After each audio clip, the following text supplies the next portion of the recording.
देखिए एक वर्ड इसने जो यूज किया है लॉ में, आप पूरे वर्ल्ड का लॉ पढ़ लो, पूरे वर्ल्ड के लॉ में ये वाला वर्ड यूज नहीं मिलेगा, मस्ट। मस्ट का मतलब समझते हो क्या होता है? लॉ में अगर मस्ट लिख दिया तो क्या बंदूक तान दिया, बोला कैसे नहीं रहेगा तुम। वर्ड यूज होता है शैल, वो एक ऑब्लिगेशन, शैल मतलब ऑब्लिगेशन ही है। मस्ट क्या होता है? लॉ में मस्ट नहीं होता। या फिर वर्ड यूज होता है मे, और आपकी इच्छा है। जैसे पेनाल्टी में जब आप फाइनल में जाएंगे तो पेनाल्टी के बारे में लिखा हुआ है पेनाल्टी मे बी इम्पोज। अगर लिखा हुआ पेनाल्टी शैल बी इम्पोज तो पेनाल्टी लग के रहेगा, कुछ भी हो जाए। वर्ड इंग्लिश नहीं चाहिए, इसीलिए याद करने के लिए कह रहा हूं, और कोई कारण नहीं है। नहीं याद करोगे तो क्या होगा? कुछ नहीं होगा, ऐसे लिखोगे।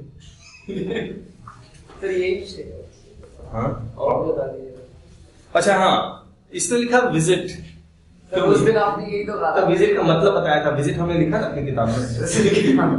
मान लो कोई इंडिया बाहर से इंडिया आ जाए हमेशा के लिए, वापस नहीं जा रहा है।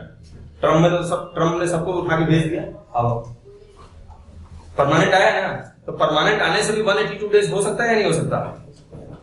हो सकता है ना, तो विजिट क्यों होता है? तो एक चीज मैंने आपको बताया था, फिर से मैं वही चीज रिपीट करूंगा। इनकम टैक्स का लॉ स्ट्रिक्ट इंटरप्रिटेशन होता है, इसीलिए मैं कहता हूं अपना दिमाग मत लगाना। अगर नहीं होता है भी तो ठीक है, इसीलिए कहता हूं, और कोई कारण नहीं है। आप अपना दिमाग लगाए, फाइनल में पहुंच जाए, उसके बाद जितना इंटरप्रिटेशन करना है, जो लैंग्वेज आप जब फाइनल में पहुंच जाएंगे तो आप अपने लैंग्वेज में बहुत कुछ लिख सकते हैं, क्योंकि आपको हर एक वर्ड का मतलब समझ में आ रहा होगा। लेकिन अभी कृपया करके छोड़ो।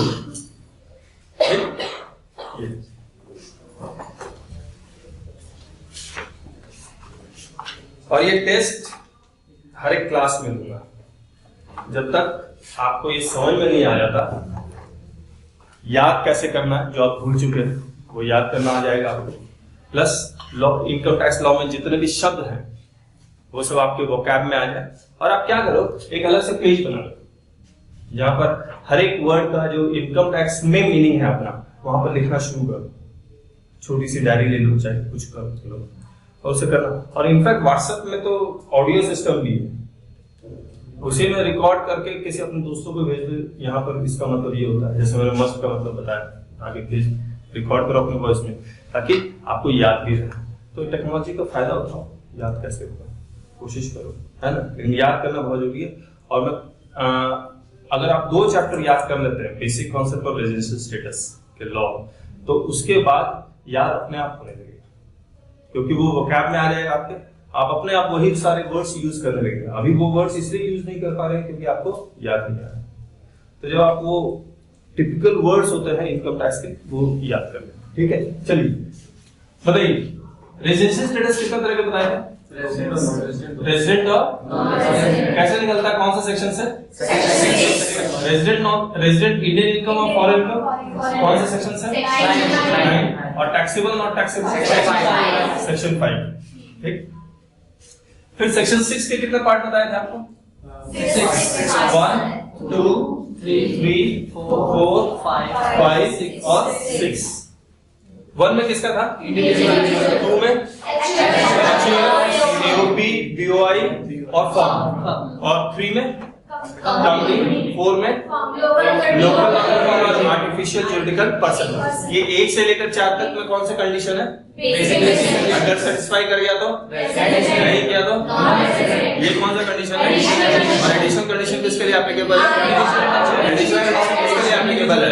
इंडिविजुअल और एक्चुअल को। सेटिस्फाई कर गया तो आर डैश ओ आर, और नहीं किया तो R dash N O R. अगर मुझे इंडिविजुअल का रेजिडेंशियल स्टेटस निकालना है तो सेक्शन कौन सा चेक करेंगे? Section 1 and section 6। और बेसिक कंडीशन इंडिविजुअल में जो पहला कंडीशन था वो क्या था? If an individual is in India. India का मतलब, एक मिनट, इंडिया का मतलब सेक्शन 2 सबसेक्शन, इंडिया का मतलब section 2 subsection 25A। Good, section 2 subsection 25A में इंडिया का मतलब लिखा हुआ है। और इंडिया कहां तक? वाटर में। वाटर में कहां तक? 200 नॉटिकल माइल तक। कहां तक? 200 नॉटिकल माइल तक। और अगर स्पेस में जाए तो किसके ऊपर स्पेस देखना है? धरती पे और 12 नॉटिकल माइल्स के ऊपर का स्पेस, कितना ऊपर तक जाना है, चाहे कितना भी ऊपर चल जाओ। रीजन मैंने आपको सारा बता दिया था, ठीक है। उसके बाद he is in India for period of periods of at least 182 days during the relevant previous year, ठीक है, और at least 60 days during the relevant previous year and at least 365 days in last 4 years immediately preceding the relevant previous year। और relevant previous year का मतलब याद है आपको, जिस प्रीवियस ईयर का आप टोटल इनकम निकाल रहे हैं उसी प्रीवियस ईयर का रेजिडेंशियल स्टेटस भी निकालना है। Purpose of stay इमैटेरियल, purpose of stay is इमैटेरियल। इसके बाद हमने बहुत सारे क्वेश्चन देखे थे आपको, लास्ट क्लास हमने शायद 2 घंटे की थी, और वो 2 घंटे का रिवीजन कितने मिनट में होगा, 2 से 5 मिनट में होगा मान लो। और ये रिवीजन, अब आप सोचो इनकम टैक्स कितना छोटा है, अगर एक दिन अगर आप गैप मिलता है आपको रिवाइज करने के लिए, तो हो सकता है आप 10 बार रिवाइज कर लो, है ना। इसी के पूरा इनकम टैक्स हमने रिवाइज 4 घंटे में करवाया हुआ है, तो आप भी कर सकते हैं, ऐसा नहीं है कि नहीं हो सकता है। तो लेकिन आपको याद करना पड़ेगा, जैसे इसने तो खतरनाक याद किया, कितने घंटे लगे याद करने, ऐसे मत बोलो, बाकी लोग तो छोड़ देंगे फिर याद करना।